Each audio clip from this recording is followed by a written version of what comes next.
aí dados sobre a corrida ao Palácio Iguaçu e também para uma provável disputa no Senado aqui do Paraná. A gente trouxe em primeira mão no finzinho do jornal ontem, a promessa era de análise mais aprofundada hoje, então vamos lá. O senador Sérgio Moro do União Brasil está liderando em todos os cenários dessa pesquisa sobre os possíveis concorrentes do governo do Paraná. Em um dos panoramas, Sérgio Moro aparece com 43,9% das intenções de voto. Depois dele vem Requião Filho, do PDT, com 18%. O deputado federal Beto Richa, do PSDB, aparece em terceiro lugar com 17,9%. E na sequência vem ali o Guto Silva com 13,9%, empatado tecnicamente com o diretor-geral da Itaipu, que é o Enio Verri, do PT, com 2,6%. Outros responderam aí 8,3% que não votariam em nenhum dos candidatos apresentados, e branco e nulo chegam aí também nessa soma. 5,3% disseram que não saberiam em quem votar. Tem outro cenário aqui. Sérgio Moro continua liderando nele, com 42,4%. Beto Richa com 16,8%, empatado com Requião Filho, com 16,5%. Alexandre Cury, do PSD, chega a 9% das intenções de voto e o Enio Verri a 2,6%. Outros 8,1% dos entrevistados disseram que não votariam em nenhum dos candidatos, branco ou nulo também. 4,6% afirmaram não saber em quem votar. Tem outro cenário para vocês aqui. Quando o candidato de Ratinho é o secretário Rafael Greca, o ex-prefeito de Curitiba, o cenário fica assim: Moro com 39,5%, Greca com 17,4%, empatado na margem de erro com Requião Filho, que tem 14,38%, e com Richa, que tem 14,6%. Enio Verri chega a 2,3% nesse cenário. Outros, 7,3%, responderam que não votariam em nenhum dos candidatos e 4% não responderam. No panorama agora sem Sérgio Moro, se ele não entrar nessa disputa para o governo do estado, Beto Richa é quem desponta na liderança com 22,6%. Depois vem Requião Filho com 20,8%. O deputado Alexandre Cury chega a 18,3%. O Guto Silva, também do PSD, aparece com 5,5% e o Enio Verri com 3,2%. Outros 21,7% dos entrevistados disseram não votar em nenhum dos candidatos apresentados, branco ou nulo, e 7,9% afirmaram que não saberiam em quem votar. O Paraná Pesquisas, o Instituto, também testou alguns possíveis cenários de segundo turno. Nesse caso, Sérgio Moro venceria em 4 panoramas, contra Alexandre Cury, Beto Richa, Rafael Greca e também contra Guto Silva. O Paraná Pesquisas fez um levantamento sobre a corrida para o Senado. No ano que vem, os paranaenses escolhem 2 senadores e o cenário, segundo esse levantamento, está assim. O ex-senador Roberto Requião, do Mobiliza, chega a 33,2%, Beto Richa alcança 32,1% e a jornalista Cristina Grêmio, do PMB, com 23,7%. Felipe Barros, do PL, chega em 22,8%, Pedro Lupião, do Progressistas, pontua 11,7% e o Zeca Dirceu, do PT, com 11,7%. Já com Ratinho Júnior disputando o Senado, o cenário fica assim. O governador do Paraná atinge 61,3%, ele lidera. O Roberto Requião soma 26,8%. O Beto Richa chega a 25%. Felipe Barros, 19%. A ministra Gleisi Hoffmann, do PT, aparece com 16% e o Pedro Lupião com 8,9%. Essa pesquisa também questionou para os entrevistados como eles avaliam o governo de Ratinho Júnior. Para 66%, a gestão é boa ou ótima, 10% consideram ruim ou péssima, 22% consideram a gestão regular e 0,8% não souberam ou preferiram não opinar. A gestão é aprovada por 80% dos entrevistados, desaprovada por 15%, outros 3% não opinaram. Essa pesquisa, para registro, ela foi feita entre os dias 17 e 21 de maio. Foram ouvidos 1.550 eleitores em 58 cidades diferentes. O índice de confiança de 95% e a margem de erro é de 2,5 pontos percentuais. Carlos Coba, que a gente vê aqui, Sérgio Moro despontando em boa parte dos cenários de pesquisa estimulada, quando os nomes são apresentados ali aos entrevistados. Os nomes, pelo menos nesse primeiro momento, mais próximos ao governador do estado, não estão ali tão à frente. É o de Rafael Greca, que tem ali uma popularidade maior, e na corrida para o Senado, caso o Ratinho Júnior participe, aí sim ele tem uma grande adesão dos paranaenses.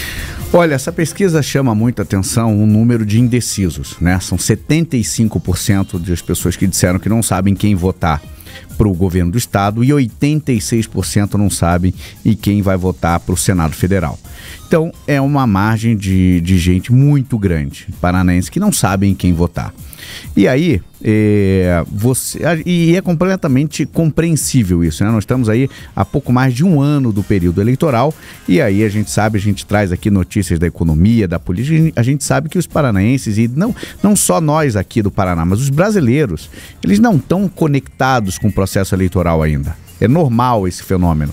Eles vão começar a se interessar por política, pela eleição, lá quando for o período de convenções. Aí sim, quando decide-se ali os candidatos, aí quando começa o programa eleitoral, aí sim os eleitores começam a se interessar mais e aí começa o processo de definição do voto. Então por que eu fiz todo esse preâmbulo aqui? Porque quando você tem 86% que não sabe ao Senado e 75% para o governo, tanto é que a pesquisa espontânea diz o seguinte, em quem que você votaria para o governo? Pessoal, 10% disseram que no Ratinho Júnior, sendo que o Ratinho Júnior não pode ir para um terceiro mandato. Então você mostra, claro, essa desconexão, que como eu falei, não é nenhuma crítica ao povo brasileiro, que tem um monte de problema para lidar com o dia a dia, né, para fechar a conta do mês, claro, não está interessado nessa disputa eleitoral tão antecipada como nós aqui, jornalistas, políticos, já começam a discutir 2026 e seus reflexos. Agora, quando você tem 75% do povo que não sabe em quem votar, quando é apresentado os nomes a eles, que aí vem a pesquisa estimulada, normalmente o que o eleitor faz? Vai em nomes que ele já conhece. É normal isso, né? Então, Sérgio Moro vem sempre liderando as pesquisas de intenção de voto, né? O Greca também tem sua popularidade por ter sido prefeito da maior cidade do Paraná, né, o maior colégio eleitoral aqui em Curitiba. Então é normal que esses grandes atores políticos, Requião, e aí no caso Requião Filho herda não só o sobrenome, mas esse capital político também do ex-governador, o Beto Richa, por isso que nomes tradicionais da política do Paraná aparecem porque estão na memória ali do eleitor. Agora, a gente sabe que quando o jogo afunila, as coisas mudam. Temos um exemplo prático, 2024, Roberto Requião, uma das primeiras pesquisas para a Prefeitura de Curitiba, ele saiu empatado tecnicamente com o Eduardo Pimentel. Lá em outubro ele fez 1%, pouco mais de 1% dos votos. Derreteu durante o processo eleitoral. Que aí sim, como eu disse, é quando o eleitor começa a fazer o processo de escolha do seu candidato. Então, essas pesquisas servem para mostrar movimentos políticos, sim, é importante para quem analisa a política. Agora, para o povão, não tem essa relevância toda como tem para a gente. Agora, é interessante que o Instituto fez uma simulação de segundo turno com alguns candidatos aí do PSD e também contra Sérgio Moro. Moro lidera todos esses confrontos, sendo aí o confronto, a disputa mais acirrada, vamos dizer assim, seria contra o prefeito Rafael Greca, teria 33% contra 54% do Moro, o Alexandre Cury 24% contra 58% do Moro e o Guto Silva, esse aparece mais embaixo com 17% contra 63% de Sérgio Moro. Então, essa pesquisa traz esse dado importante. Primeira vez que a gente vê um confronto direto do Sérgio Moro contra candidatos do PSD.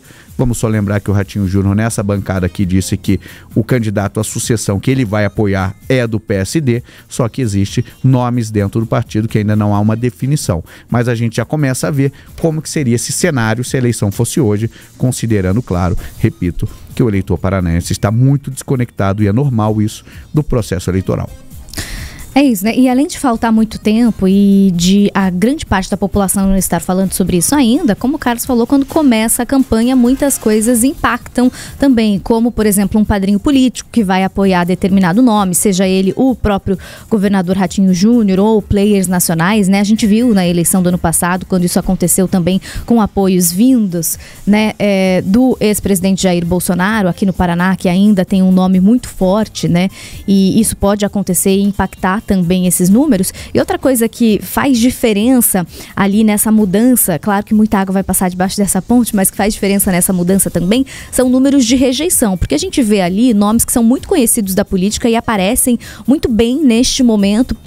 Nós estamos falando aí 1 ano e meio antes da eleição de 2026, e nomes que aparecem muito bem, como o próprio Requião, que o Carlos falou, como o Beto Richa, que aparece ali, mas são nomes que, quando a gente começa a chegar um pouquinho mais perto da eleição, eleição e do momento de voto na urna, eles têm uma rejeição maior. Então, normalmente, eles atingem um teto e eles não conseguem fazer a virada para, de fato, estar, por exemplo, em um segundo turno, quando a gente fala de disputas ao executivo. E aí, só para fechar, porque o Carlos já trouxe muito bem ali a análise do cenário desse governo do estado, para a gente falar do cenário ali do Senado também, são muitos nomes que estão aparecendo e mais nomes devem aparecer ainda, né? A gente vai ter que entender, vão ser 2 vagas em 2026, mas claro que o que chama a atenção é o destaque do nome de Ratinho Júnior aparecendo nessa lista, e quando ele aparece, ele descola completamente dos demais, chega a 62%, ou seja, se Ratinho Júnior decide realmente, né, com esse cenário de hoje, né, dessa pesquisa, realmente ser um candidato ao Senado, ele com certeza garantiria uma das vagas, e isso é reflexo, claro, da aprovação que ele tem. O Instituto Paraná Pesquisas traz ali também 80%. Então chama a atenção, claro, lembrando que são 2 vagas que nós teremos que preencher aí no Senado Federal em 2026.